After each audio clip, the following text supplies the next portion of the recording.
This is the Solid Signal podcast for the week of December 23rd, 2019. This is technically the last podcast of the year because next week will be the first podcast of 2020. New Year comes middle of the week, and this is the 52nd podcast of 2019. So it seems to me that we'll start 2020 off next week. Not that that makes a huge difference, of course, but, it's all about record keeping. Now, the last 2 weeks of the year tend to be very slow at the Solid Signal blog and the Solid Signal podcast. I don't expect listenership to be very big, but I am going to try to maybe get a little bit more mainstream listening by giving you something kind of off topic. I'm going to give you my Rise of Skywalker review. Not that there aren't a lot of these other reviews on YouTube and in other places, but I'm going to give you mine and see if there's a way that we can kind of goose the listenership. If this is your first time listening at the Solid Signal podcast, welcome, and do yourself a favor and subscribe. Subscribing to the Solid Signal podcast is very easy. Click the logo on the lower right-hand corner if you're watching YouTube, or if you're using a podcast aggregator, and there are about half a dozen of them that we syndicate to, just make sure that you subscribe there and get the latest content every single week.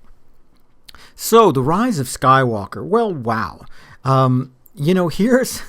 Here's a series that I have been watching since I was a kid, and we're up to 11 films and hundreds of hours of animated content and tons of books and graphic novels and all sorts of stuff. This really, truly is, in many ways, the largest franchise in history.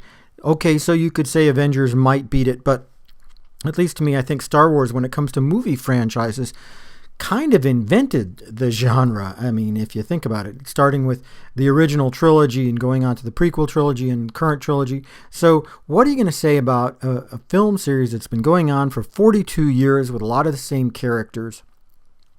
And this is supposedly the end of this particular section of it. Don't be naive. There will be other Star Wars movies. I guarantee it. But when it comes to the old Luke Skywalker, Princess Leia, Han Solo kind of thing, this is the last time you're going to see all three of them together. That's what they say anyway. So you have to ask yourself, is this worth it? I'll tell you my honest review, and always honest here at the Solid Signal podcast. My honest review is that this movie was just stuffed way too full. Look, I loved it. I thought there were great pieces in it, and I wasn't bothered at all by some of the inconsistencies because, after all, this is Star Wars. If you start tearing it apart, you'll find it doesn't make a whole lot of sense no matter what. It's just a ride. You just got to go with it, especially if you're going to be watching the prequels, which are sometimes a little bit rough to get all the way through. More to the point, The Rise of Skywalker had a lot of work to do. It needed to reintegrate people who had become disillusioned by The Last Jedi, a movie which, by the way, gets better and better with multiple viewings, I'll be honest with you, and at the same time please several generations of fans, because if you got something that's been going on for 42 years, you got a bunch of different groups that are going to be interested in it. Even with all that heavy lifting, I think The Rise of Skywalker delivered a movie that was eminently watchable, enjoyable, and as I said, the only thing I can say is that it was just stuffed too much. This could have easily been 2 movies, maybe even 3. It could have been a 10 to 15 hour limited series on Disney Plus if they wanted to go that way. There was just so much in this film. I'm trying not to spoil it for you, but there are a couple of cases where I sat down and I looked and I thought, hey, they just went from A to F instead of going from A to B. They could have built a whole movie around how they got from A to F. And they didn't. And some of it doesn't make sense as a result, but maybe there will be a novelization or a comic series or something like that that really helps fill in some of those gaps. There's the question of whether or not J.J. Abrams should have been brought back in to do this. And I think that on the other hand, you could ask yourself, maybe Abrams should have done the entire trilogy and it would have had a little bit more thematic sense to it. But J.J. Abrams has been called on other sites cinema's best B student, and I think that's kind of unfair. But what J.J. Abrams is, he's an excellent student of other people's techniques, and he becomes extremely capable and extremely good at kind of taking what other people have done and extending it in a way which seems both new and familiar at the same time. Take a look at what he did with the Star Trek movie 10 years ago, and you'll see what I mean. Here was a movie that balanced fan service and a little bit of new and exciting and kind of made it all work.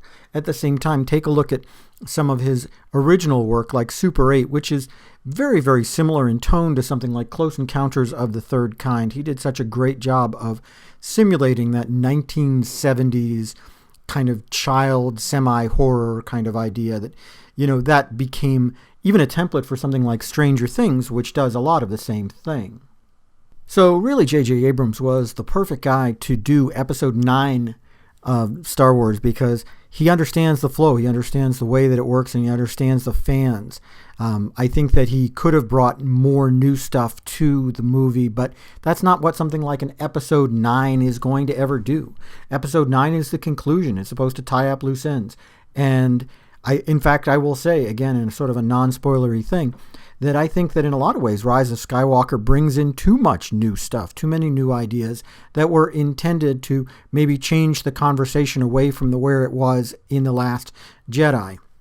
But you could have cut that and it would have probably given some room for the film to stretch a little bit and maybe have some better pacing, a little bit better air. But all in all, though, I think it was a really good film. And I saw it with somebody who was considerably younger than me and they liked it too. So I think that it's got cross-generational appeal. It's just a matter of maybe if it could have been tweaked a little bit, fine-tuned a little bit. Then again, knowing George Lucas movies, there's every possibility that will be. That's about it for the Solid Signal podcast for this year. If you like us, go ahead and click the subscribe button that I'm going to pop up at the end of this video and listen to older podcasts. I always appreciate when people go back to older stuff, especially if they can come back and find something about it that they really want to comment about. Leave a comment in your favorite social channel, and I'll be talking to you soon in 2020.